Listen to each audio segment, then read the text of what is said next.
Magluto tayo ng malambot, masarap at napakalinam na roasted chicken. Ayan kung paano ko ito ginawa. Tara, samahan nyo ko.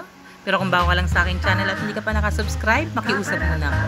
Please do subscribe, click the bell para naman manotify ka sa mga susunod kong upload.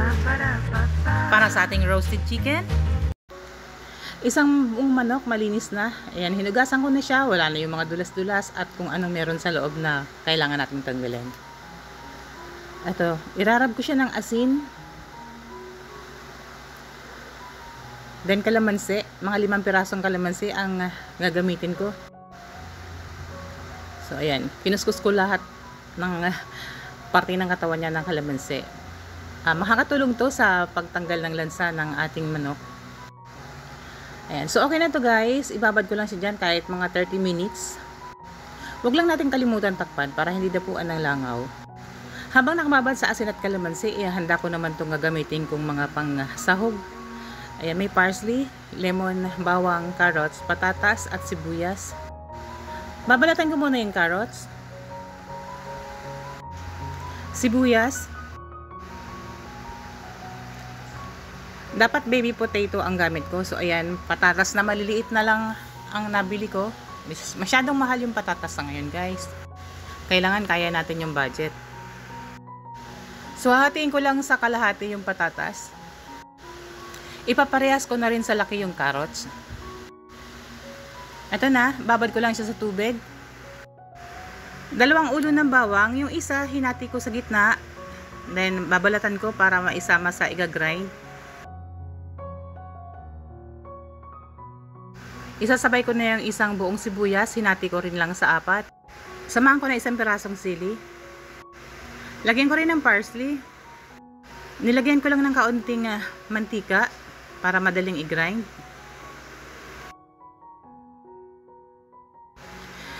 Ito na yung chicken. Hinugasan ko muli at na-pat dry ko na rin.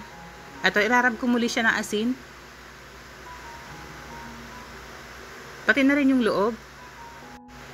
Lagyan ko na rin ng paminta. So, dadamihan ko ng paminta guys. Depende sa inyo kung gusto nyo mas maraming paminta. Ayan, ilalamas ko lang siya sa asin at paminta. Ayan, gagamit ako ng lemon, pero bago ko bubuksan yung lemon, ayan, nilalamog ko muna yung balat niya para yung zest niya, makuha rin natin yung amoy.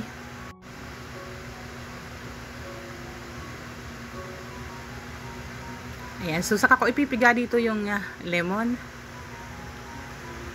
Pero yung pinagpigaan, hindi ko siya itatapon. Ilalagay ko rin siyang palaman sa loob ng tiyan ng manok. Yung ibang katas ng lemon, sasama ko doon sa grenade ko para naman yung flavor talaga nandoon.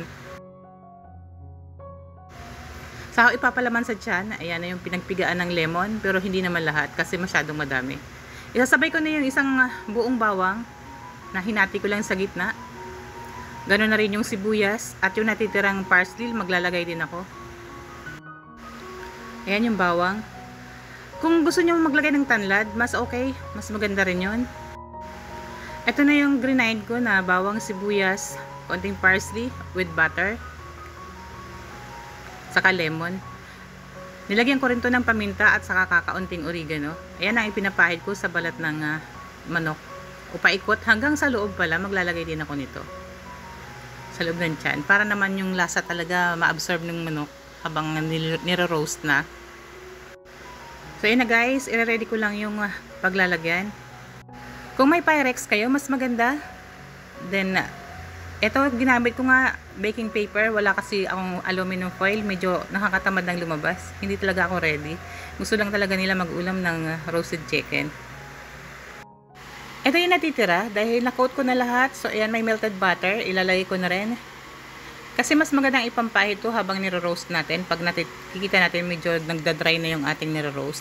So, ito nag-add na ako ng kaunting oyster sauce para mas maganda yung kulay ng ating roasted chicken. Dagdag flavor na rin. Mas masarap talaga pag malasa yung ating nire-roast. Okay, ilalagay ko na yung mga binalatan ko kanina na inihadang patatas at carrots. Mas maganda kung may bell pepper kayo. Pwede rin kayo mag-add ng bell pepper.